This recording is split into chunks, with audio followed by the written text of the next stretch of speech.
तो चलिए दोस्तों, अब ये वीडियो शुरू कर लेते हैं। यहाँ पे हमने जाना था कि आईडी और पासवर्ड यानी कि यूजर नेम और पासवर्ड कैसे क्रिएट करना है, वो हमारा बन चुका है। तो बनने के बाद में हम यहाँ पे लॉगिन कर लेते हैं। लॉगिन करने के बाद आगे का प्रोसेस शुरू कर लेते हैं। और एक और बात दोस्तों, अगर सीएससी के लिए अपना करेक्टर सर्टिफिकेट अप्लाई कर रहे हैं, ये जरूरी नहीं है कि यहीं के लिए ये सिर्फ इस्तेमाल होगा। ये आपका हर जगह प्राइवेट जॉब वगैरह में या कहीं पे भी आप इसको इस्तेमाल कर सकते हैं, जिसको पुलिस क्लियरेंस सर्टिफिकेट कहा जाता है, करेक्टर सर्टिफिकेट भी कह देते हैं। तो चलिए दोस्तों, लॉगिन कर लेते हैं और आगे का प्रोसेस शुरू कर लेते हैं। तो दोस्तों, मैंने अपना आईडी और पासवर्ड यहाँ पे डाल दिया है। उसके बाद मैं लॉगिन पे क्लिक करूंगा। कैप्चा कोड भी फिल हो चुका है, तो मैं लॉगिन पे क्लिक कर रहा हूँ। लॉगिन पे क्लिक करने के बाद जो हमारे सामने इंटरफेस शो होगा हर समय का, तो ये दोस्तों आपके सामने शो होगा। शो होने के बाद आपको सिंपली आपको चले जाना है इस वाले ऑप्शन पे। तो यहाँ पे क्लिक कर लेना है। मैं बता देता हूँ, अपने क्रशर को लेके जाएंगे। उसके बाद आपको इसके जस्ट नीचे, बिल्कुल नीचे यहाँ पे करेक्टर सर्टिफिकेट रिक्वेस्ट के लिए ऑप्शन दिखाई देगा। इसकी साइड ऑप्शन और खुलेंगे, तो इनमें से सबसे ऊपर वाला जो ऑप्शन है करेक्टर सर्टिफिकेट रिक्वेस्ट, तो यहाँ पे आपको क्लिक कर देना है। अगर आप करेक्टर सर्टिफिकेट अप्लाई करने के बाद लास्ट में जा करके, दोस्तों ध्यान से सुन लेना, अगर आप करेक्टर सर्टिफिकेट अप्लाई करते हुए लास्ट में जाकर के फीस कट नहीं करा पाते हैं, तो आप यहाँ दूसरे ऑप्शन पे जाके अपनी फीस को कटवा लेना है। तो आप अभी मैं यहाँ से अप्लाई कर रहा हूँ, डायरेक्टली सबमिट करूँगा और फीस कटवा के आपको दिखा दूंगा। अगर आपकी फीस नहीं कटती है, किसी कारण से रुक जाती है, तो आपको मॉडिफाई करेक्टर सर्टिफिकेट जा करके उसके बाद आपको अपनी फीस कट करानी है। तो चलिए, अभी मैं करेक्टर सर्टिफिकेट अप्लाई कर देता हूँ।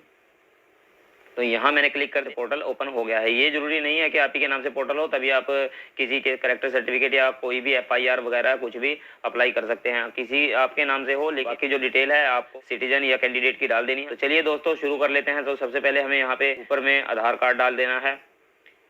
यहाँ पे आपको आधार कार्ड डाल देना है और नेक्स्ट यहाँ पे सिंपली आपको अपना नाम डाल देना है। और उसके बाद मिडिल नेम, अगर आपका मिडिल नेम है जैसे कि राजकुमार शर्मा, तो ऊपर राज आएगा, नीचे कुमार आएगा, उसके बाद लास्ट नेम में आपका शर्मा आएगा। अगर आपका खाली नाम राजकुमार है तो ऊपर राज आएगा, बीच में आपको खाली छोड़ देना है, लास्ट नेम में आपका कुमार आ जाएगा, तो राजकुमार। रिलेटिव टाइप में आप यहाँ पे अपने फादर नेम डालेंगे। सेकंड में आपको अपनी माताजी का नाम या अपने स्पाउस यानी कि अपनी घरवाली, यदि आप वाइफ हैं तो आप अपने हस्बैंड का भी नाम यहाँ पे डाल सकते हैं, मदर का नाम भी डाल सकते हैं और अपने स्पाउस का नाम भी डाल सकते हैं।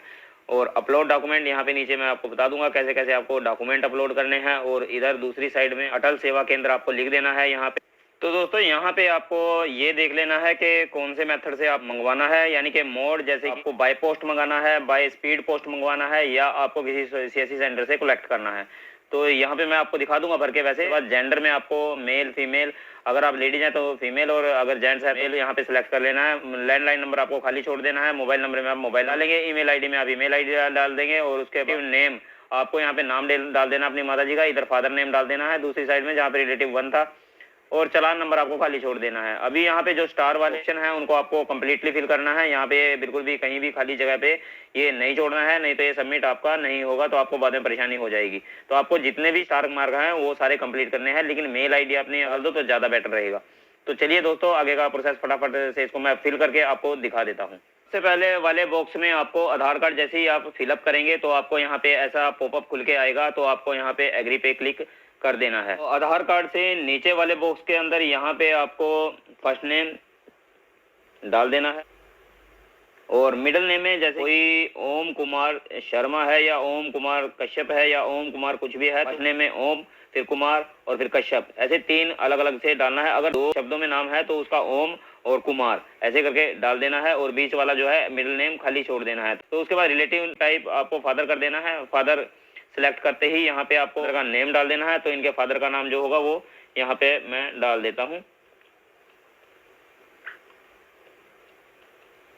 उसके बाद आपको यहाँ आधार कार्ड सेलेक्ट कर लेना है। रिलेटिव टाइप 2 में आपको यहाँ पे मदर या फिर अपनी स्पाउस का नाम, जो मैं पहले भी आपको बता चुका हूँ, तो मैंने यहाँ पे इनका मदर का नेम सेलेक्ट किया है। उसके बाद दूसरी साइड में आपको पर्पज फॉर अप्लाइंग, तो यहाँ पे आपको सिंपली अटल सेवा केंद्र सेलेक्ट कर देना है। मोड ऑफ रिसीविंग, यहाँ पे आपको ध्यान से देखना है, यहाँ पे आपको बाय पोस्ट मंगाना है, wireless, by speed post, CM window, आपको कैसे वो रिसीव करना कैसे ना है। तो इसमें सिंपली आपको बाय पोस्ट कर देना है। तो बाय पोस्ट करने के बाद आपको जेंडर सेलेक्ट कर लेना है। जेंडर मेल फीमेल, आपको जो भी हो, जेंट्स हो तो मेल और अगर लेडीज है तो फीमेल। तो मैं ये मेल है तो मेल पे सिलेक्ट कर दूंगा। और ये लैंडलाइन वाला आपको एज इट इज खाली छोड़ देना है। उसके बाद मोबाइल नंबर आपको भर देना है, जैसे मैंने भरा हुआ है यहाँ पे। ईमेल आईडी में ईमेल आईडी आपको डाल देनी है। उसके बाद आप नेक्स्ट बॉक्स आपको खाली छोड़ देना है। रिलेटिव नेम, आपने नेम देख लिया तो इनकी माता जी का नाम यहाँ पे मैं फिल कर देता हूँ। उसके बाद आपको यहाँ पे अपलोड डॉक्यूमेंट पे आ जाना है। अपलोड डॉक्यूमेंट पे ही आपके सामने नया बॉक्स ओपन हो जाएगा। तो अभी यहाँ पे आप देख लीजिए ध्यान से। तो यहाँ पे आपको जो टोटल डॉक्यूमेंट है वो आपको जेपीजी में, GIF, DOC, DOCX, PDF, text, XL और एक्सएलएस फाइल में आप अपलोड कर सकते हैं। टेक्स्ट में भी इसको अपलोड कर सकते हैं। और इनका साइज ज़्यादा से ज़्यादा, एक फाइल का साइज लगाए तो 1024 KB यानी कि 1 MB के करीब होना चाहिए। 1 MB से नीचे नीचे होना चाहिए।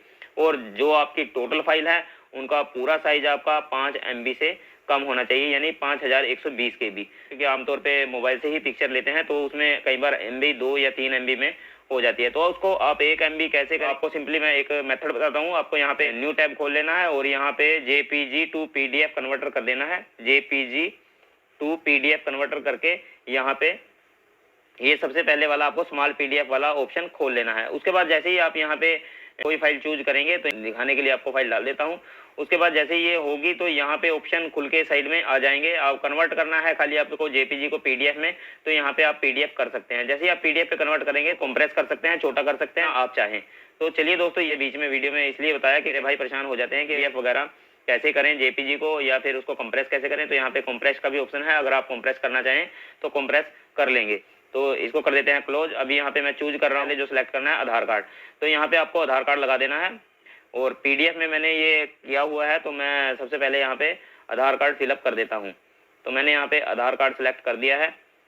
और यहाँ पे आपको नेक्स्ट जो बॉक्स है सेकंड वाला, तो यहाँ आपको डिस्क्रिप्शन देनी है। डिस्क्रिप्शन का मतलब है यहाँ वर्णन करना है आपको, जो आपने यहाँ पे डॉक्यूमेंट लगाया है वो क्या चीज़ लगाया है। तो चलिए मैं इसको लिख देता हूँ। यहाँ पे आपको सिंपली लिखना है यहाँ पे आधार कार्ड। तो मैंने आधार कार्ड लिख दिया है। यहाँ पे अपलोड पे आपको क्लिक कर देना है। तो जैसे ही आप आधार कार्ड पे अपलोड करेंगे तो हमारी देखिए यहाँ पे नीचे शो होने लगेगी, एक फाइल हमारी अपलोड हो चुकी है। ये देखिए यहाँ पे हमारी फाइल अपलोड हो गई है। तो इसके बाद आपको नेक्स्ट फाइल अपलोड करनी है।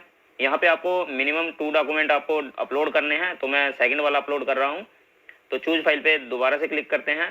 चूज फाइल पे क्लिक करने के बाद आपको अब यहाँ पे ले लेना है वोट कार्ड।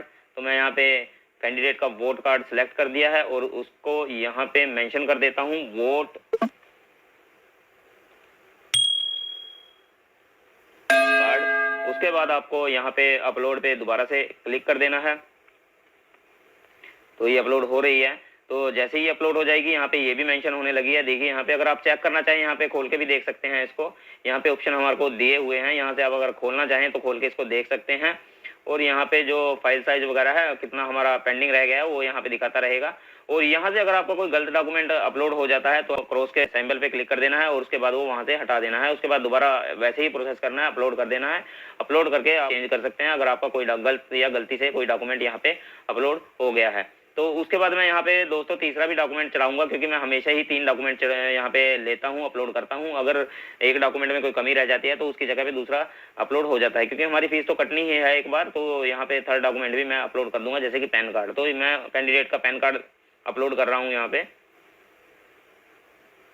तो ये पैन कार्ड है, तो यहाँ पे मैंने पैन कार्ड अपलोड कर दिया है और इसका मैं नाम लिख देता हूँ यहाँ पे पैन कार्ड। उसके बाद यहाँ से इसको सिंपली फिर से अपलोड पे क्लिक कर देना है। अपलोड पे क्लिक करते ही ये कुछ सेकंड लेगा, उसके बाद फिर ये अपलोड हो जाएगा। अपलोड होने के बाद ये यहाँ तीनों पे आपको शो करने लगेगा। शो होने के बाद आपको लास्ट जो स्टेप है, एक आपको यहाँ पे आधार कार्ड अपलोड करना है, एक यहाँ पे वोट कार्ड अपलोड करना है। अगर चाहें तो पैन कार्ड अपलोड कर सकते हैं, नहीं अगर आपके पास है तो आप 2 डॉक्यूमेंट इसमें कंपलसरी है। इसके अलावा पासपोर्ट वगैरह लाइसेंस भी यहाँ पे आपका अपलोड हो जाएगा। फोर्थ डॉक्यूमेंट यहाँ पे अपलोड करना है, वो आपकी फोटो है, जो पासपोर्ट साइज फोटो हमारी होती है, वो यहाँ पे अपलोड कर देनी है। चलिए दोस्तों, वो भी मैं अपलोड कर देता हूँ। ये 4 डॉक्यूमेंट आपको याद रखने हैं, यही यहाँ पे अपलोड हो। प्रोसेस को करने लगे तो आपको ये चारों चीजें तैयार रखनी है। तो मैं यहाँ पे फोटो पे क्लिक करने जा रहा हूँ। तो यहाँ पे फोटो पे क्लिक करूंगा। JPG में ही ये अपलोड कर रहा हूँ, बाकी मैंने PDF बना के रख ली थी। अगर आप चाहें तो JPG में भी यहाँ अपलोड हो जाएंगे। तो यहाँ पे आपको डिस्क्रिप्शन में लिख लेना है पिक्चर। तो ये भी आपको यहाँ से अपलोड पे क्लिक कर देना है। अपलोड पे क्लिक करने के बाद यहाँ पे वेट कर लेते हैं। तो ये हाँ, ये दोस्तों आ गई है। यहाँ लास्ट वाला जो इसमें कॉलम है, इसमें ये आ गई है और कोई इसमें दिक्कत नहीं है। उसके बाद आप सोचोगे कि यहाँ पे इसके बाद बॉक्स में क्या करना है। यहाँ पे क्रॉस का सिंबल नहीं है जिसको आप क्रॉस कर सको, तो यहाँ से आपको क्लोज कर देना है। क्लोज करने के बाद इसको स्क्रॉल करके नीचे आ जाना है। तो यहाँ पे देखिए आपके जो डॉक्यूमेंट थे वो सारे के सारे यहाँ पे शो होने लगे हैं जो आपने लगाए थे। तो अभी यहाँ पे आधार और वोट कार्ड और पैन कार्ड और ये आपकी पिक्चर, अगर चाहें तो दोबारा यहाँ पे क्लिक करके इस वाले सिंबल पे क्लिक करके आप दोबारा से इसको अपलोड कर सकते हैं। अगर आपको कुछ इसमें लगे कि कुछ गलत है तो आप दोबारा अपलोड भी कर सकते हैं। उसके बाद यहाँ पे आपको डेट ऑफ बर्थ चूज कर लेना अपना। यहाँ पे कैलेंडर दिया हुआ है, इस कैलेंडर से भी कर सकते हैं और मैनुअली भी आप उसको भर सकते हैं। उसके बाद यहाँ पे आपका टोटल एज यहाँ पे लिख करके आ जाएगी। और इस चीज़ का आपको ध्यान रखना है कि यहाँ पे जो एज आएगी वो आपको याद रखनी है, 32 साल 10 महीने। तो ये आपको आगे इसकी ज़रूरत पड़ने वाली है। तो चलिए दोस्तों आगे। उसके बाद यहाँ पे आपको हाउस नंबर डाल देना। अगर आप शहरी इलाके से हैं तो आपको यहाँ पे अपना हाउस नंबर डाल देना है, स्ट्रीट नेम डाल देना है, कॉलोनी और लोकल एरिया वार्ड नंबर जो भी आपका है वो डाल देना है। रूरल से हैं तो मैं यहाँ पे इनका विलेज का नाम डाल दिया है, तहसील और ब्लॉक यहाँ पे सिलेक्ट कर दिया। उसके बाद आपको कंट्री सिलेक्ट कर लेनी है, स्टेट सिलेक्ट कर लेनी है। उसके बाद डिस्ट्रिक्ट यहाँ पे मैंने सिलेक्ट कर दिया है, वो सब पुलिस स्टेशन सिलेक्ट करना है, सिलेक्ट कर दिया है।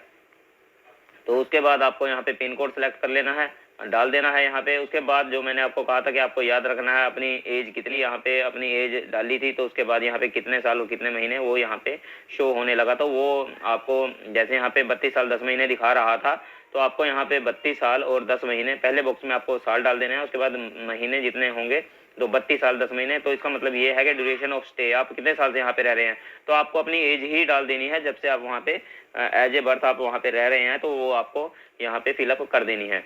उसके बाद आपको नीचे स्क्रॉल करके आ जाना है।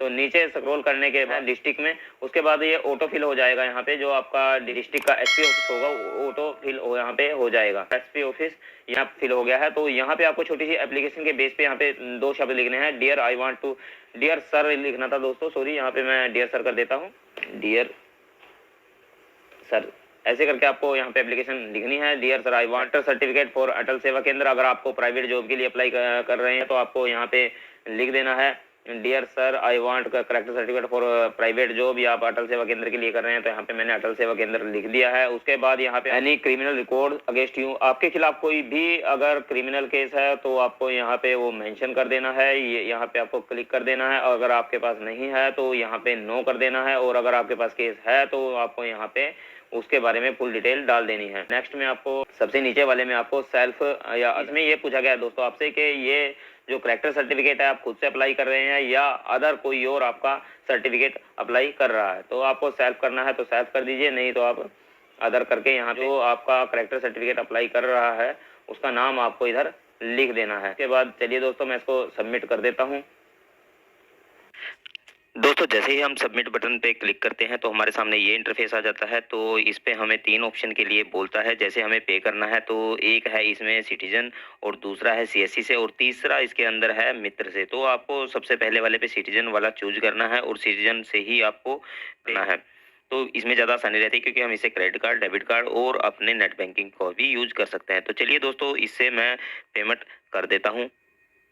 तो देखिए हमारे सामने जैसे ही मैं पेमेंट बटन पे क्लिक किया, के सामने आ गया है। इसके अंदर 50 रुपये पे हमारी लिख के आ गई है, कैंडिडेट का नाम, इसका नाम भी इसके अंदर आ चुका है। तो चलिए अगला पेज जो हमारे सामने प्रोसीड विद पेमेंट के साथ आ जाता है। तो नेक्स्ट प्रोसेस हमारे सामने है गेटवे का। तो हमें यहाँ पे गेटवे चूज करके यहाँ पे पेमेंट के लिए अपना डेबिट कार्ड मैं चूज कर रहा हूँ। यहाँ पे अपने डेबिट कार्ड की डिटेल सबमिट कर रहा हूँ। आपको यहाँ पे अगर नेट बैंकिंग से करना चाहें तो नेट बैंकिंग से भी पे कर सकते हैं, क्रेडिट कार्ड से और इंटरनेट बैंकिंग से भी पे कर सकते हैं। यूपीआई या UR का भी इसमें ऑप्शन दिया गया है। तो चलिए दोस्तों अगला स्टेप इसमें फॉलोअप कर लेते हैं। तो दोस्तों इसके अंदर पेमेंट नहीं कट रही थी मेरे डेबिट कार्ड से, तो मैंने नेट बैंकिंग का यूज किया है। तो मैं जिस बैंक से पेमेंट कर रहा था तो उससे पेमेंट नहीं हो पाई है, तो मैं नेट बैंकिंग से पे कर रहा हूँ। तो यहाँ पे 55 रुपये 90 पैसे मेरे कटने वाले हैं। तो मैं कन्फर्म पे क्लिक कर देता हूँ। कन्फर्म पे क्लिक करने के बाद सेकेंड पेज जो खुल के आया है, इस पे फिर मेरे को दोबारा से कन्फर्म करना है कि पेमेंट मेरी किस चीज़ की और कितनी कटने वाली है। नेक्स्ट पेज पे मुझे OTP फिलअप करना है। तो OTP का वेट कर रहा हूँ। जैसे ही मेरे मोबाइल पे OTP आ जाता है, OTP फिलअप कर देना है।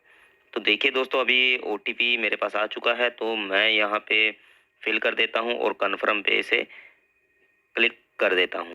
तो मैंने कन्फर्म कर दिया है दोस्तों। तो नेक्स्ट पे देखिए मेरे सामने पेमेंट सक्सेसफुल का मैसेज आ चुका है। मेरे 55 रुपये 90 पैसे कट चुके हैं, रिसिप्ट मेरे सामने शो हो रही है। तो ये रेडिकेट करके वापस उसी वेबसाइट पे लेके चला जाएगा और हमारे सामने ये रिसिप्ट का जो पेज है वो सामने दिखने लगेगा। तो आपको ये सेव करके रख लेनी है अपनी पेमेंट। अगर फ्यूचर में आपको ज़रूरत पड़ती है तो आप इसको दिखा करके पेमेंट के लिए बोल सकते हैं। आपको लगातार ट्रैक करते रहना है और देखते रहना है कि आपका जो प्रोसेस है वो कहाँ तक कंप्लीट हो चुका है। लगातार नोटिफिकेशन आपके पास आती रहेगी और आप इस ट्रैकिंग नंबर के ज़रिए भी अपना ट्रैक कर पाएंगे। तो एप्लीकेशन नंबर, इसमें सर्विस नंबर जो आपका दिया गया है, इसके ज़रिए आप इसको लगातार ट्रैक कर सकते हैं। और आपको 2 अपने रिलेटिव लेके जाने हैं, रिलेटिव या अपने पड़ोसी लेके जाने हैं जो आपके ब्लड रिलेशन में ना हो, और उनको ओरिजिनल आधार कार्ड साथ में लेके जाना है और वहाँ पे अपनी पूरी जानकारी उनको देनी है। तो आधार कार्ड वो ओरिजिनल साथ में लेके जाएंगे और वहाँ पे उनके सिग्नेचर वगैरह और आपकी वेरिफिकेशन कंप्लीट हो जाएगी। उसके बाद रिपोर्ट सबमिट हो जाती है। रिपोर्ट सबमिट होने के बाद एसपी के ऑफिस से आपका करैक्टर सर्टिफिकेट जारी हो जाता है, या कहें तो पुलिस क्लियरेंस सर्टिफिकेट आपका जारी हो जाता है। तो ये थी दोस्तों मेरे द्वारा दी गई जानकारी। अगर आपको ये जानकारी पसंद आई हो, लाइक और सब्सक्राइब जरूर करें।